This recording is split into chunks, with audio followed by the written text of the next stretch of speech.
Shaunee Brannan here, the author of High Insecurity by Insecurity, and welcome to week 1 of the online book club for the book. We are going to go 10 weeks diving into this book, chapter by chapter, expounding on things that I may not have in the book, and also taking your questions, answering them, listening to your thoughts, your testimonials, and everything else that you want to throw my way. Listen, I can be reached at Shaunee at prayersandpunchlines.com. That is my blog.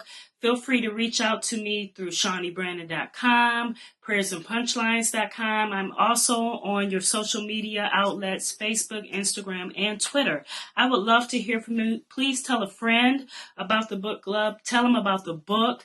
And hopefully you've done your homework and you've already read the introduction in chapter 1, because that's what we're going to start off with. And so diving right into it, listen, I know that some people have read this and they told me from the start that I kind of scared the living bejesus out of them with this introduction, because I really tried to lay a foundation of what to expect. It was kind of like a enter at your own risk type of thing. And the reason that I did that is because most people who kind of know me or maybe follow me on social media get to see the silly fun side of me. They get to see the practical jokes and all of the, fun side of me. And I kind of feel like sometimes that's what social media is for, to be social. And typically your humorous side comes out in social settings.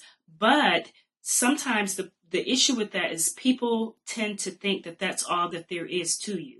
They don't really get the balance of who you are. And behind all of the laughs, the smiles, and all of those things, there's someone who really loves God and who really loves people and who wants to see people free and who wants to see people happy and enjoy life. And so I kind of had to bring that serious side into this topic, because to me it is serious. And it's something that I feel like insecurity is something that a lot of people underestimate. A lot of people look at it as something that you can just pass off. But because of that reason, it lives in a lot of our lives and it has free reign. And so, yeah, there's some jokes and there's some laughing and, all of that side of me comes out in the book. But more of a serious confrontational side came out as well, because I wanted to prompt the reader to understand the depth of what insecurity does when it is in your life unchecked and unrealized. And so, in the introduction, I kind of laid a foundation of, we're going to laugh together, but you may not like me at some point. You're going to feel like, man, she's kind of in my business. Not only is she in my business, but she's in my underwear drawer. Forget that. She's not just in my underwear drawer. She's looking in my underwear. Like, I wanted you to know that typically what happens when we start to uncover areas of our lives that have kind of been hidden and concealed, and even concealed from us, it can tend to feel very uncomfortable, and it can feel personal, like someone is asking you very personal questions or forcing you to deal with things that you may not have wanted to deal with. And so I was very purposeful in saying, hey, this is going to be a journey of discovery. There have been moments in my life that God has chosen to uncover certain things and to deal with certain things. And when he did, it felt like an alien had invaded my body. Like, what is this doing here, and how do I get rid of it? Typically, we don't really know or understand a lot of the things we do and why we do them. And then when someone or something or God comes along and says, hey, this has been here all this time, and this is why you act like a jerk, or you treat people mean, or you're not that nice, or you don't talk to me much, it's kind of like, well, gosh, how long has it been here? And if I didn't know, how do I even deal with it? And so that is really what the introduction is about. It's about being able to trace the presence of insecurity in our lives, how it comes with time, experience, the willingness to reflect and not be afraid of what those reflections bring. When you self-reflect, when you start to look within, not at anybody else, anything else, when you start to look at yourself and you do it through the work of God and the Holy Spirit, he starts to show you truth. And a lot of times truth can feel inconvenient. It can feel as if it is a weight. once you start to sense it, because with truth comes change and responsibility. And a lot of people like the idea of truth as long as they don't have to do anything different, as long as they are not responsible and accountable to making the changes that the truth brings, or leaving what the truth is saying leave, or holding on to what the truth is saying hold on to. We all love truth when it has nothing to do with us or our conveniences. And so when truth starts to come, a lot of times we're afraid of what that means. And in the introduction, I was trying to get you to say, hey, I'm not afraid of what this means. I'm down for the challenge. Okay. Also, you need to be prepared to look for areas where it's dormant or it's hidden. I don't really know anyone insecure that operates out of insecurity that know that they're doing it. A lot of people, it is very hidden and dormant. We may know that we're insecure about our eyes or our teeth or our nose, and we don't really like them, and we found ways to deal with them. But I'm talking about the insecurities that we've built a life around, that we've based a life around, ways that we seek out relationships or career goals, or, it becomes a filter in our life. And for most people, it's subconscious. It operates underneath. It's been there so long that we don't even really know that that's what the driving force is. Resist the urge to diagnose someone else. If you see some of this in someone else, listen, let it be a revelation to you first. I've had people come to me at my book tables. Now, this is what's funny. They come to me at the book table to buy a book, and they be like, "Ooh, girl, I know somebody that this would be perfect for."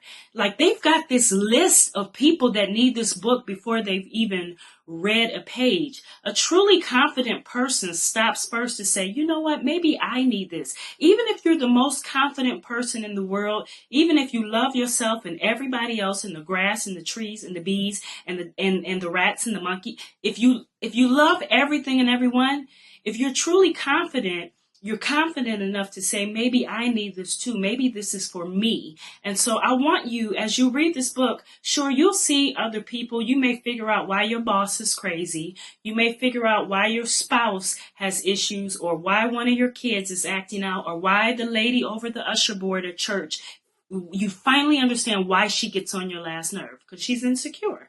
You may figure out all of these things as you read this book and you start to see people. But I want you to resist the urge to go to your copier and make copies and start passing them out to people that you think need it. I want you to resist that urge and say, hey, how much of this is me and how much of this can help me? Like, that's where the confidence really comes. That's where the blessing of it comes, is get through the book, look for things within yourself, and then later you can tell other people, I know why you're crazy. I know why there's something wrong with you now. I have a book for you, okay? Resist to do that from jump. This is for you, okay? From chapter 1 to the end. This is for you, okay? Also, prepare yourself mentally, emotionally, and spiritually to discover yourself at a greater level. With this will come emotions, some uncomfortable, like I said. Ignoring this revelation will bring fruit. However, it'll be harmful. You'll start to see things.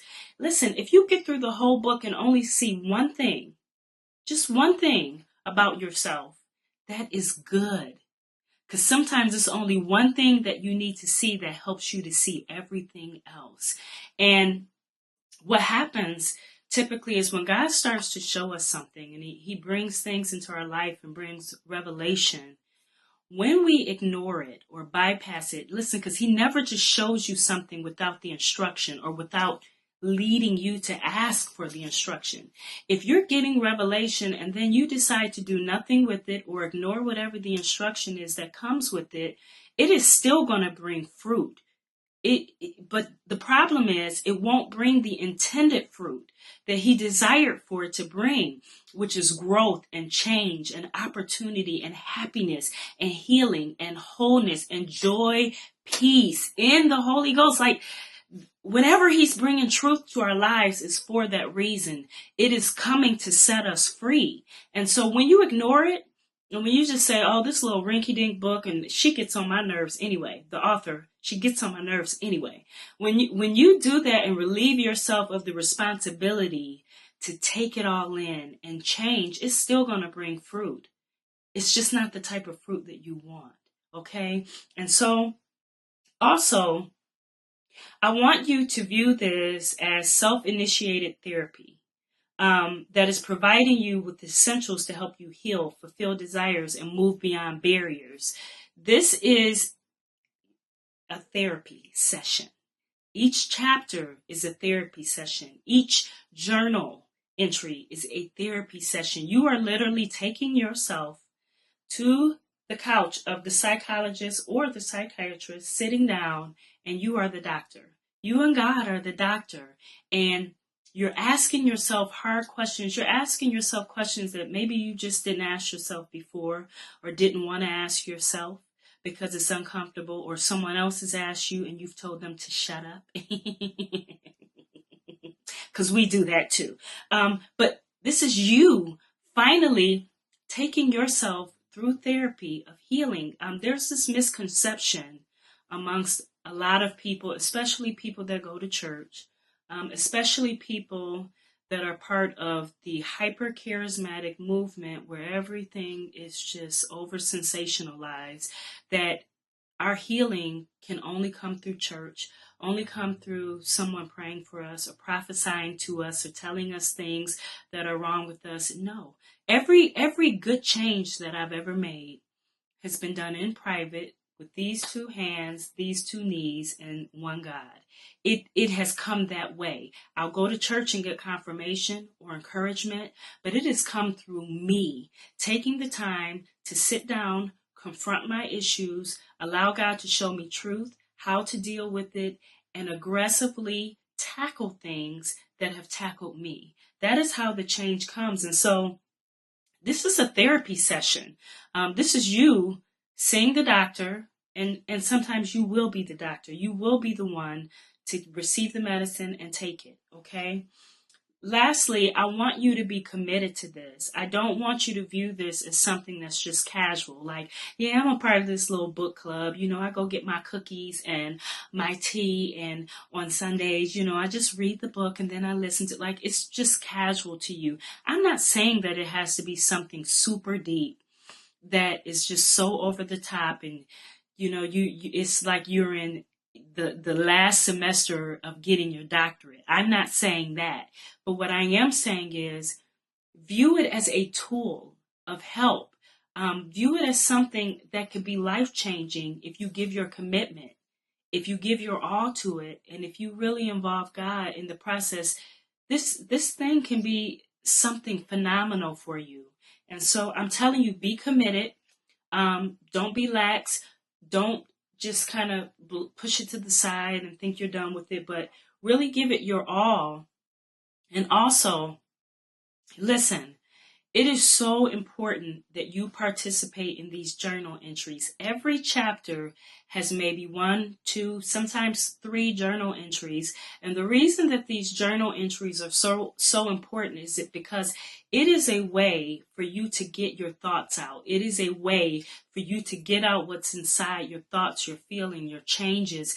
It's a way for you to get your revelations out. It does not have to be with you handwriting. You can have a laptop, a tablet. You could have a voice recorder. You can do it on your phone. You can do video entries. But it's a way for you to be in touch with what you're feeling. Something about journaling and getting it all out. It helps to just bring vision to what's inside, because sometimes it's so hard to get out what is inside. And so also it's a beautiful way for you to be able to go back later and check your progress or the lack thereof and see, man, I've made it to chapter 5, or we're 6 months down the road and I'm still the same or worse. It is a way for you to go back, maybe even 3 years later, look at your thoughts and say, I can't really believe that I thought that way or that I felt that way. It's been times that I'll go back and look at things from like age 19 or 20, things that I've written or thought, and I marvel at how dumb you're like, Lord, I was dumb, or I was so immature and petty and catty, and man, you loved me like that. Like, I look at the way that I thought or dreams that I had and how they've evolved and changed. And it's amazing to be able to have that progress. If you're relying on your memories sometimes, you'll find as you get older, one, that you're going to need ginkgo biloba. Okay, it's a memory pill. And number two, that your memory, it gets overloaded with the new happenings of life. And so as you're journaling, this is a wonderful way for you to keep up with you. All right, so that's the introduction. If it scared you, it's okay. Pick it back up. This is going to be a fun journey. And guess what? This is very, very personal. This is personal, okay? This is for you. There's nobody monitoring you. There's nobody reading your work. There's nobody thinking your thoughts. There's none of that stuff going on. This is for you and you alone. And so you are absolutely free to think and feel, to cry, to laugh, to spit, because some of you spit. Some people spit when they get mad. If that's what you want to do, go ahead and do it. Because it's just you. It's just you and God. And there's no pressure to change, to do anything. This is free. I want you to just breathe in, breathe out. Breathe in, breathe out. Okay? Okay, so this is going to be a great journey. Please rock with me, stick with me, tell somebody about it. But now we're going to kind of dive into chapter 1. And again, I want to reiterate, I know some people may be watching this a lot later than the time frame that we've set from May the 21st to July the 23rd of 2017. Every Sunday evening at 5 p.m., live at 5, I will be doing sessions live via Facebook Live, taking your questions, your answers. Those of you that have emailed me questions or thoughts, again, Shaunee at prayersandpunchlines.com. Please feel free to email me. I would love to hear from you, but I'll be answering your questions and kind of expounding on different things for those that are members of the book club that have signed up and are participating. And so, again, tune in Sunday nights live at 5. And we're going to just kind of dive into chapter 1. Pretty much chapter 1 just asks the question, what is insecurity? You hear it so much, and it's become such a common word, common thing to talk about, throw around, reference, that I think it's part of the reason why it's so underestimated or thought of as just, another human emotion like angry, sad, lonely, high loneliness, by loneliness, high sadness, by sadness. And I think the reality is, if you don't ask yourself what insecurity really is, and you don't figure out what it is, it may take you a long time to figure out if you even have the issue going on. And so we asked the question about what insecurity is. And as we talked about it in the book, the definitions, I lay out the definitions of what insecurity is, what security is, what insecure is, and I could go into it and read them now. I'm sure you can go online if you have the book, which you should. They're in your book on chapter 1, but I pretty much summarize it by saying, when it gets down to it, it is a lack of peace. It is a lack of internal peace. It is a lack of peace as an individual, mentally, spiritually, emotionally, all of the emotions that we can bring up, fear, anxiety, sadness, all of those things. At the end of the day, it's the presence of really not having peace. You're not at peace with yourself, a place of rest. And so when we talk about what insecurity is, it's not as simple as saying, well, it's a lack of peace. It's more to it than that, but that is the main description of it when it gets down to it. And so I talk in the chapter about what you believe, the power of belief. As I wrote this book, and I talk about it in the book, and a lot of people know, I used myself as a model. I am not talking about anything that I don't know. from my own personal experiences. I can't speak for you, I can't speak for other people, but because it was something that I grew up with, it had been with me so long. I have so much experience with it. I went through several phases. When you get through the chapters and you say, how did she know this? Me. How did she think this? Me. Like, it was something that I grew up with, and I was very good at not knowing that it was there. And so, as I started to write this book, and as God began to take me through a journey of healing me from insecurity throughout the years, He always targeted what I believed.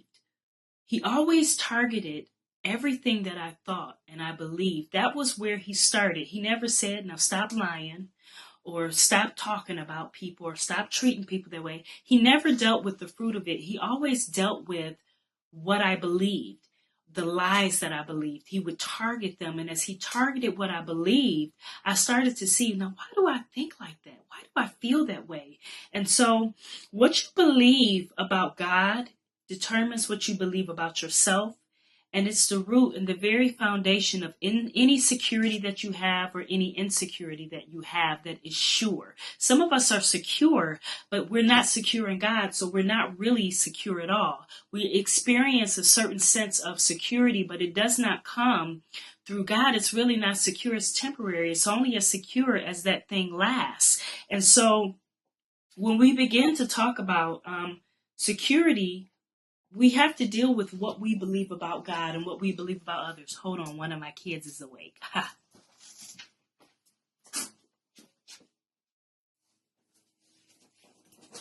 She may be back in a second. So anyway, we have to deal with what we believe about God and what we believe about ourselves. And one of the things that I point out in the book is that unbelief is still very much belief. Unbelief is belief. You can say, well, I don't believe that, and I don't feel that, and I don't think that way. But the truth of the matter is, what you believe is so critical and so important. So if you say, well, I don't know what I believe, you're still believing something that is affecting your life and that is teaching you and guiding you and leading you in some sort of way. Hi, Kay. Come here. You're going to have to go in the room in a second. Say hi. Hi. I would do this video over and crop her out, but the reality is we have 10 weeks and she'll probably be back in most of them. Okay, you want to get the iPad so mommy can finish this? Okay, go ahead. It's in mommy's room. But unbelief is still very much belief. What you believe determines most of the actions that you take in your life. I've been on a journey of changing what I believe for such a while now. It's not a journey that I induced, it was God induced. And as I changed what I believed, I began to see different fruit in my life. I had a lot of unbelief masked under belief. That is what a lot of people do, especially people in church that have grown up in church and especially grown up in a lot of very deeply religious settings that tell you if you do A, B, and C, you'll have this. And then you get to a certain point in your life and say, I've been doing A, B, and C, and this still isn't here. So what is it exactly that I'm missing here, God? And eventually He tells you, He begins to give you life and teach you and show you and bring to light some of the things that you believe about Him and yourself that just aren't true. And so I can tell you, I went through an experience, and I talk about it in the book, where I had a vision of myself. I was in elementary school. Hi, baby. Here's the other one. I am a mom. Come here, honey. Mommy's recording. She just woke up from her nap. Say hi to everybody. This is Haven. Okay, you guys go get the iPad and the tablet. Mommy's almost done, okay? Go ahead. Go in the room. KK, mommy's working, honey. Can you give me a few minutes and I'll give you a snack? Okay, go in the room, please. You need to. Holy God of all creation. Hey, KK, please. Yes, don't tell mommy no. Go in the room with Sissy.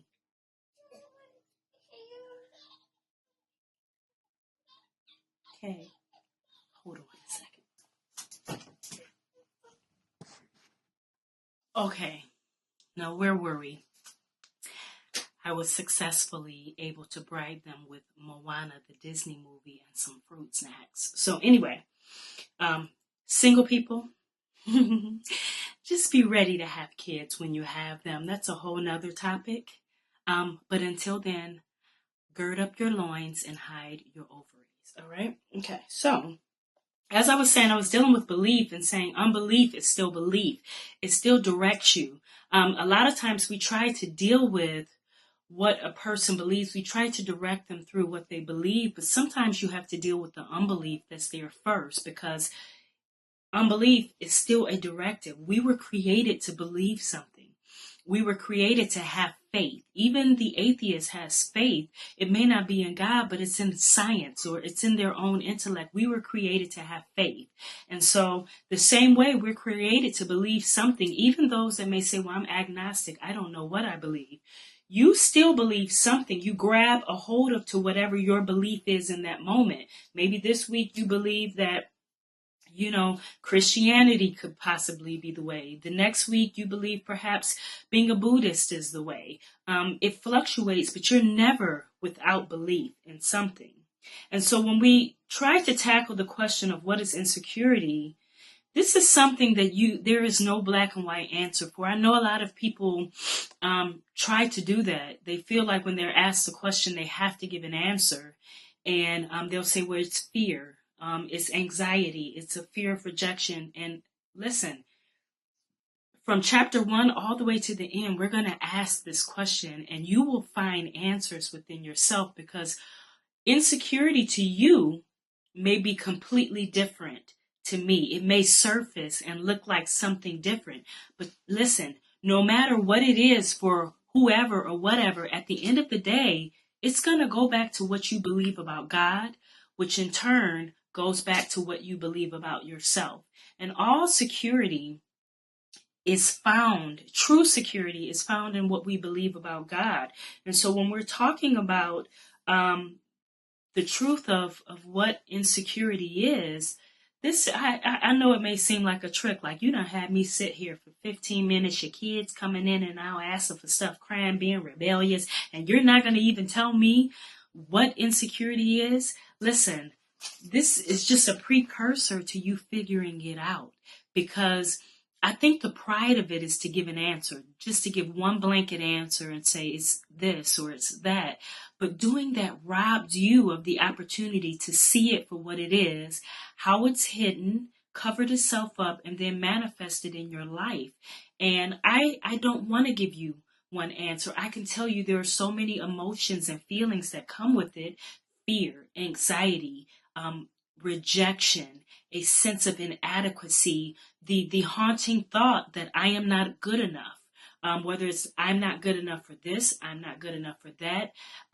It's a lot of different things that it can be, but as we take this journey, we're going to explore all of those different possibilities, and then you will figure out what insecurity really is. But if there's anything I want to leave with you, as you move on to chapter 2 and begin to read, I want you to really start to think about what it is you believe. Not just about faith, because I know that there are a lot of Christians be like, I believe he's the Son of God. Like, we get real deep and we get kind of like just very like, when people ask you what you believe, listen, I don't even want to know yet what you believe about God. I want you to just start to reflect on what you believe about yourself. And if any of the things that you believe about yourself are based off of external things, like I'm a good person because I help people, or I'm successful because I have a good job, or I'm beautiful because my boyfriend tells me so. Like, I want you to start to think about what you think about yourself and why you think those things. And if you trace it back to the very root, if it's not something that you've grabbed a hold of because God has told you that, it is a temporary fixture. It is a temporary fixture and it is subject to change. And so I want you to just take time to really think about it. Go over your journal notes, reflect. I know that this week was like just an introduction, and it probably didn't hit any of your feel good buttons yet, but stick with me, rock with me. Be prepared to go on this journey with me. And I am just excited about the changes that you're going to make. But listen, here's your homework. What do you believe? What do you believe? This is your homework. What do you believe? Past, present, future. What do you believe about you and why? That's the even bigger question. Why? So again, listen, in 1 week, new video posted, chapter 2. I look forward to seeing you. I'm going to time this better with my kids. Nap time isn't interfering with the magic of ministry. All right. So I'll see you guys next week. Love you. Bye.